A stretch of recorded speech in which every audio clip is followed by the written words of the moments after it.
Put your tray tables up and take a step back in time with us. After tonight's premiere of Pan Am, we decided to find someone who knows better than anyone.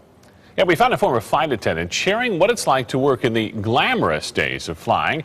We're not just talking about the full menus and the fun flight attendant outfits. Christopher Stein spent some time with her, and it seems like it really was glamorous. It was fun to watch tonight, to fly back then. And it was fun to fly back then. It was an experience, and of course all of the legroom that we all once enjoyed. But there are some things you may not know. And as I found tonight, being a flight attendant decades ago came with a lot of pressure and a ton of memories. Let's fly away.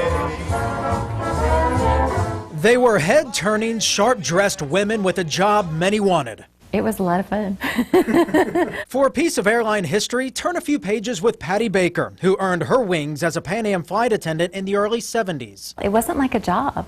It was fun to go to work. The Scottsdale resident describes it as an amazing education, flying around the world on 10-day trips, learning more than one could in a book. Oh, it's changed so much, but I just look back and go, I was so lucky. She's not kidding about change. That glamorous job came with scrutiny, like this clip from ABC's Pan Am. Next.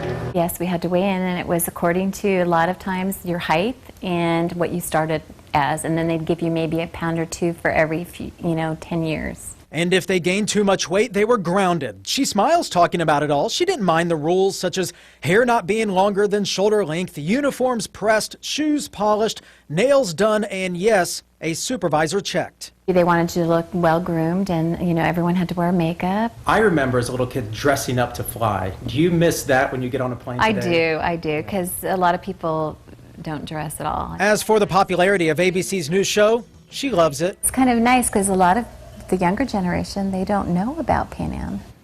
And I miss dressing up again. Still, my dad, he worked for Braniff Airlines many moons ago, and I remember actual silverware and glasses on the planes. It was definitely about an experience. Now it's just get you to from point A to point B and get you home. Something else that she mentioned, Steve, real quick, is she said back then people would actually read a book and talk to the person next to them. They wouldn't be waiting to turn on their BlackBerry or their iPod or something like that. It was really interesting. It was an experience. I mean, people looked forward to it as one of those things. Now people just throw on the sweats and go.